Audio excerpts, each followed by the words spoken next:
നമ്മുടെ ആലപ്പുഴയിൽ നിന്നുള്ള ബഹുമാനപ്പെട്ട ഫാദർ ജോസി കുരിശിങ്കൽ അച്ഛനെ നമുക്കൊന്ന് ശ്രവിക്കാം. എന്താണ് അച്ഛൻ വർഷങ്ങളായി ഇവിടെ ഉള്ളതാണ്. ഈ ഒരു ചരിത്ര നിമിഷം ഒരു അമേരിക്കൻ ബിഷപ്പ്, ഒരു അഗസ്റ്റീനിയൻ ബിഷപ്പ് സന്യാസ സഭയിൽ നിന്ന് വീണ്ടും വരുന്നു. നമുക്ക് അച്ഛനെ ഒന്ന് ശ്രദ്ധിക്കാം. ആഗോള സഭയുടെ തലവനായിട്ട് ലിയോ 14 പാപ്പയെ ഈശോ നിയോഗിച്ചു എന്നുള്ളത് ഏറ്റവും സന്തോഷകരമായിട്ടുള്ള ഒരു വാർത്ത തന്നെയാണ്. ലിയോ 14 പാപ്പ പ്രത്യേകിച്ചും തൻ്റെ ജീവിതത്തിലുടനീളം തന്നെ ഒരു മിഷണറി ചൈതന്യം കാത്തു സൂക്ഷിച്ച വ്യക്തിയാണ്.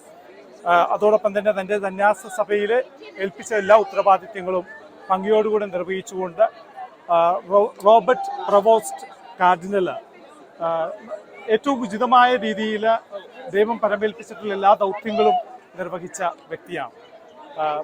പരിശുദ്ധ പിതാവ് ലിയോ 14 പാപ്പയെ നമ്മുടെ കർത്താവായ യേശു തൻ്റെ സഭയെ നയിക്കുവാനായിട്ട് നിയോഗിച്ചിരിക്കുമ്പോൾ തീർച്ചയായിട്ടും നമുക്ക് പാപ്പയ്ക്ക് വേണ്ടി പ്രാർത്ഥിക്കാം.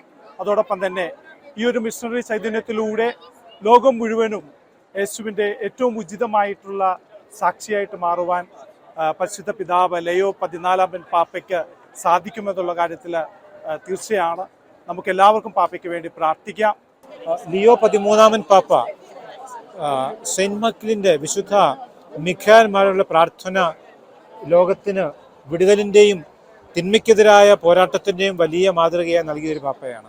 പക്ഷേ ലിയോ 13 ഈ ലോകത്തിന് വേണ്ടി തിന്മയുടെ ശക്തികൾക്കെതിരായ ഒരു പോരാട്ടം തുടങ്ങി വെച്ച ഒരു പ്രാർത്ഥന നൽകിയെങ്കിൽ ഇന്നത്തെ ലോകത്തിന് ആവശ്യമായിരിക്കുന്നത് സ്വാതന്ത്ര്യം എന്നതിനേക്കാൾ തിന്മയിൽ നിന്നുള്ള തിന്മയുടെ ശക്തികൾക്കെതിരായ ഒരു വിടുതലാണ്. അപ്പോൾ ഒരു ലിയോ 14 ഒരു വിടുതലിന്റെ ദൗത്യമാണ് സഭയ്ക്ക് ഇന്ന് കിട്ടുന്നത് എന്നൊരു ചിന്തയാണ് എൻ്റെ മനസ്സിലേക്ക് കടന്നു എന്ന് വെച്ചാൽ, സാമൂഹ്യ മേഖലയിലും ആത്മീയ മേഖലയിലും ഒരേപോലെ വിപ്ലവം കൊണ്ടുവരുവാൻ പുതിയ പാപ്പയ്ക്ക് കഴിയുമെന്നുള്ളത്. ആലപ്പുഴയിൽ ലിയോ 13 എന്ന് പറയുന്ന ഒരു സ്കൂള് തീർച്ചയായിട്ടും ആലപ്പുഴയിൽ പുതിയ ലിയോ 13 അതെ തീർച്ചയായിട്ടും. അപ്പോൾ ലിയോ 13 ശേഷം ലിയോ 14 വരുമ്പോൾ അതിന്റെ തുടർച്ച പ്രത്യേകിച്ചും സാമൂഹിക മേഖലയിലും വിദ്യാഭ്യാസ മേഖലയിലും മിഷണറി മേഖലയിലും ഒക്കെ പുതുമാറ്റങ്ങളെ ഉണ്ടാവട്ടെ. കോട്ടയംകാരനായ ഗോപചേട്ടനെ കണ്ട് കോട്ടയം മീനടം അല്ല ഇന്നെന്താ ദൈവത്തിന്റെ നിയോഗം പോലെ പുതിയ പാപ്പായെ തിരഞ്ഞെടുത്ത് കഴിഞ്ഞപ്പോൾ നമ്മൾ അദ്ദേഹത്തെ കാണുകയാണ്. ലോകത്തിന് സന്തോഷിക്കാനുള്ള ഒരു നിമിഷം ഇന്ന് ഉണ്ടായിരിക്കുകയാണ്. അതിൽ എല്ലാ വിശ്വാസികളോടൊപ്പം ഞാനും സന്തോഷിക്കുകയാണ്.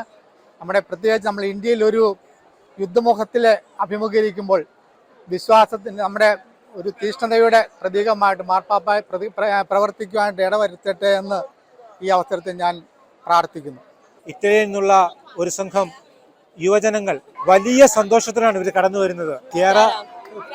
ഗ്രേത, ജോർജ, ജാഥ. ഇവർക്ക് പാപ്പായെക്കുറിച്ച് സഭയെക്കുറിച്ച് ഒരുപാട് സ്വപ്നങ്ങളുണ്ട്. അവർ സംസാരിക്കുന്ന ഇംഗ്ലീഷിലാണ് എങ്കിലും അത് സഭയുടെ യുവജനങ്ങളുടെ ഒരു പ്രതീകമാണ്. നമുക്ക് അവരെ ഒന്ന് കേൾക്കാം. We are so happy because today the new Pope arrived to us, and it's very important for every single person in the world because it's the Pope of the world. So we are so happy for that. We were at the university before, and then we ran after to try and see the Pope, but the line was too long and we weren't able to see him. But yeah, it's a new opportunity for our country. Yeah. Viva il Papa! Leone! Leone! Leone! Capuchin വൈദികരായ ഷാജി അച്ഛനും ജോബിനച്ഛനും നമ്മോടൊപ്പം ഉണ്ട് Vatican സ്ക്വയറിൽ. പ്രിയപ്പെട്ടവരെ, ആഗോള കത്തോലിക്ക സഭയ്ക്ക് അഭിമാനിക്കാൻ തക്കവിധം ഒരു നിമിഷത്തിലേക്കാണ് നമ്മൾ അടുത്തിരുന്നത്. നമ്മളെല്ലാം സന്തോഷിപ്പിച്ചുകൊണ്ട് ഫ്രാൻസിസ് മാർപ്പാപ്പയുടെ അതേ ചൈതന്യമാണ് നമുക്ക് കാണുവാനായിട്ട് സാധിക്കുന്നത്. സഭയുടെ 267ാമത് പാപ്പയായിട്ട് ലിയോ 14 അവരോധിക്കപ്പെട്ടിരിക്കുകയാണ്. ആ സന്തോഷം പങ്കുവയ്ക്കുകയാണ്. റോബർട്ട് പ്രവോസ്റ്റ് എന്ന ചിക്കാഗോയുടെ മെത്രാനാണ് പാപ്പയായി നമുക്ക് ലഭിച്ചിരിക്കുന്നത്. ലിയോ 14 എന്ന പേര് സ്വീകരിക്കുമ്പോൾ നമുക്കറിയാം ലിയോ 13 റേരും നവാരും എന്ന ചാക്രിക ലേഖനത്തിലൂടെ സഭയുടെ മാഗ്നാ കാർട്ട എന്നറിയപ്പെടുന്ന ചാക്രിക ലേഖനമാണത്.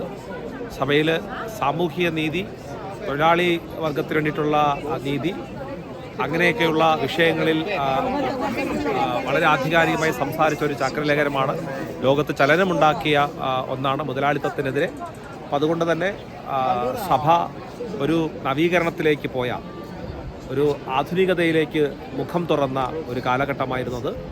അപ്പോൾ ഇപ്പോഴും ഈ ലിയോ 14 മാർപ്പാപ്പയും ഒരുപക്ഷെ ഫ്രാൻസിസ് പാപ്പയുടെ ലീനേജ് പിന്തുടർന്നുകൊണ്ട് ലോകത്തിൻ്റെ സമാധാനത്തിനും ഐക്യത്തിനും മാനവികതയ്ക്കും വേണ്ടി നിലനിൽക്കുമെന്ന് നമുക്ക്. ബഹുമാനപ്പെട്ട ജെസ്സി സിസ്റ്ററും ക്രിസ്റ്റി സിസ്റ്ററും നമ്മുടെ ഒപ്പമുണ്ട്. JMJ സന്യാസമൂഹ സിസ്റ്റേഴ്സാണ് നമ്മുടെ. ലിയോ 14 മാർപ്പാപ്പ നമുക്ക് ഏറ്റവും പ്രിയങ്കരനായ ഒരു വ്യക്തിയാണ്. പാപ്പായ്ക്ക് വേണ്ടിയിട്ട് നമുക്ക് പ്രത്യേകം പ്രാർത്ഥന ആശംസകൾ നേരാം. ഏറ്റവും വലിയ ഉത്തരവാദിത്വമുള്ള ഒരു പത്രോസ്ലീഹായുടെ ഒരു ഉത്തരവാദിത്വമാണ് പള്ളിക്ക് വേണ്ടിയിട്ട് ചെയ്യാൻ പോകുന്നത്. നമുക്ക് പ്രത്യേകം അനുസ്മരിക്കാം, പ്രാർത്ഥന ആശംസകൾ നേരാം. പാപ്പായുടെ എല്ലാ കാര്യങ്ങളിലും ദൈവം മാതാവും കൂടെ ഉണ്ടാകട്ടെ എന്ന് പ്രത്യേകം പ്രാർത്ഥിക്കുന്നു.